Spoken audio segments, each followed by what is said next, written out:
सबसे पहले मीडिया का बहुत बहुत धन्यवाद कांग्रेस भवन में आने पे। मैं कुलदीप केडी, जिला अध्यक्ष ओबीसी कांग्रेस रोहतक। आज हमारी ये सारी ओबीसी की टीम रोहतक ज़िले की यहाँ कांग्रेस भवन में इकट्ठी हुई है। जो बीजेपी सरकार ने 33% जो महिलाओं को राजनीति में हिस्सेदारी दी है वो बहुत अच्छी बात है, मगर उसमें ओबीसी की अनदेखी की गई है।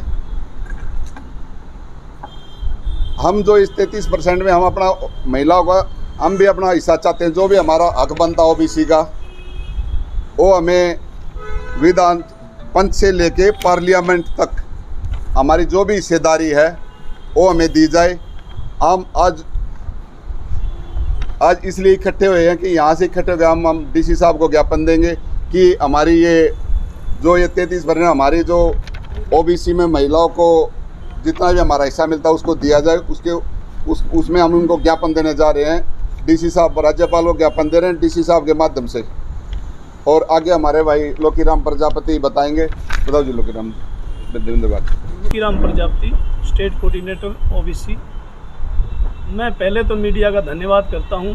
मैं एक बात पूछना चाहता हूं कि इस देश के अंदर ओबीसी समाज रहता है या नहीं रहता? क्या बीजेपी सरकार, मोदी सरकार अपनी मनमानी करती रहेगी? जिस ओबीसी के बल पर ये देश का प्रधानमंत्री बनने का काम किया है और वो ओबीसी को ख़त्म करने का काम कर रही है। ये ओबीसी समाज बिल्कुल सहन नहीं करेगा। आने वाले समय में 2024 में हम ये सरकार बदलने का काम करेंगे। ये ओबीसी समाज ने कसम खा ली है और ओबीसी समाज अपना हक लेके रहेगा। जब तक 33% महिलाओं को आरक्षण में हमारे को साझेदारी नहीं मिलेगी, जब तक ओबीसी समाज अपने घर में चुप नहीं बैठेगा। दूसरी बात ये कि हरियाणा के अंदर ही नहीं, पूरे देश के अंदर कभी ओबीसी के साथ अत्याचार नहीं हुआ जितना इस बीजेपी सरकार ने हमारे साथ किया है। आने वाले समय में हम हरियाणा के अंदर कांग्रेस सरकार बनाने का काम करेंगे और हुड्डा सरकार बनाने का काम करेंगे। ओबीसी समाज ने प्रण ले लिया है। अगर जो बीजेपी सरकार हमारी बात नहीं सुनती तो आने वाले समय में मोदी सरकार का पुतला फूंकने का काम ये ओबीसी समाज करेगा। आपको यकीन है कि कांग्रेस सरकार में आपको आरक्षण मिलेगा? कांग्रेस सरकार में हमारे को पहले भी हुड्डा साहब ने आरक्षण दिया है 10%। मोदी सरकार ने और इस खट्टर सरकार ने हमारा जो क्रीमी लेयर था, जो पूरे देश में 8% लागू है, वो 8 लाख लागू है। इस खट्टर सरकार ने हमारा 6 लाख कर दिया। क्यों? एक पेट में एक हांडी में 2 पेट होते हैं क्या मीडिया वाले भाई समझते नहीं क्या? क्रीमी लेयर को लेकर कांग्रेस भी ये कहती रही है कि क्रीमी लेयर का कोटा तो खत्म होना चाहिए। नहीं, कांग्रेस ने ये बात नहीं कही। कांग्रेस ने ये बात कही है कि इसको हम 6 लाख की जगह और 10 लाख करेंगे। ये कांग्रेस सरकार ने पहले की बात है। क्रीमी लेयर के अलावा अगर गरीब लोगों को आरक्षण मिले, आप उसके पक्ष में नहीं? ओबीसी समाज गरीब ही है। ओबीसी समाज हमेशा दबा कुचला समाज रहा है, गरीब ही है। कौन से हम लोगों के जहाज चलते हैं? मेहनत मजदूरी करके ओबीसी समाज अपना पेट का पालन पोषण करता है। और इसमें भी मोदी सरकार ने हमारा 33% जो महिलाएं हैं, जो ओबीसी समाज में जो बेचारी मेहनत मजदूरी, उसका भी आरक्षण खाने का काम किया है। ये बीजेपी सरकार ओबीसी समाज ने बनाई थी, वो अपने घर से प्रधानमंत्री ने बनाया। मैं यही कहूँगा, अगर जो हमारी बात नहीं सुनी तो आने वाले समय में ओबीसी समाज बहुत बड़ा फैसला लेने जा रहा है। धन्यवाद। मैं देवेंद्र भारत, ब्लॉक कांग्रेस प्रेसिडेंट, रोहतक शहरी, पिछड़े वर्ग से।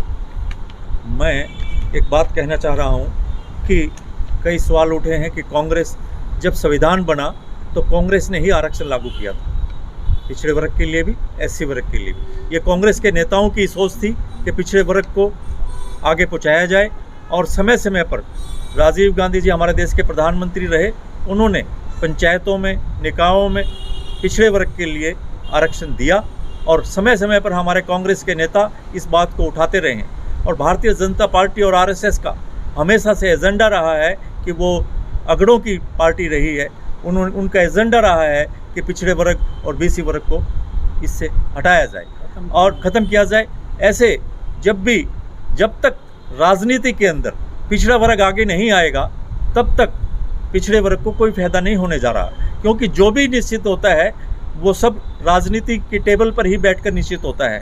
जैसे राहुल गांधी जी ने पार्लियामेंट के अंदर एक बात का खुलासा किया।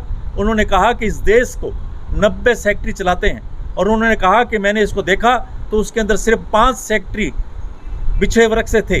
उन्होंने कहा कि यही लोग निश्चित करते हैं कि किसको कितना देना है, किसके लिए क्या योजनाएं बनानी है, और जब उसके अंदर 5 हैं तो ऐसे ही जब भी हमारे कांग्रेस के नेता और जब भी हमारी सरकार आएगी, हम ये बिल्कुल सुनिश्चित करेंगे कि महिला आरक्षण बिल के अंदर पिछड़े वर्ग को पूरा भागीदारी दी जाए 33%, और इसके लिए हमारे राहुल गांधी जी, सोनिया जी, खड़गे जी पूरी मजबूती से, भूपेंद्र सिंह हुड्डा जी, दीपेंद्र जी पूरी मजबूती के साथ पार्लियामेंट में और अलग अलग मंचों पर उठा रहे हैं। कांग्रेस संगठन की लिस्ट आने वाली है, क्या आप कांग्रेस संगठन में भी चाहते हैं कि ओबीसी? बिल्कुल बिल्कुल चाहते हैं, और मिलेगा। राहुल गांधी जी इसके लिए पूरा आश्वासन, और चौधरी भूपेंद्र सिंह हुड्डा जी, हमारे जो बड़े नेता हैं, दीपेंद्र जी, सभी इस बात का आश्वासन दे चुके हैं कि पिछड़े वर्ग को पूरी भागीदारी दी जाएगी।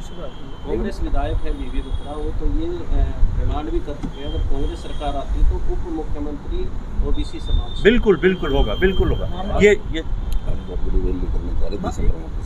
और एक मिनट, पिछड़े वर्ग की हम रैली करेंगे, सभी नेता आएंगे, और हमने जो मांगे रखी हैं कांग्रेस पार्टी के, वो अपनी घोषणा करेंगे।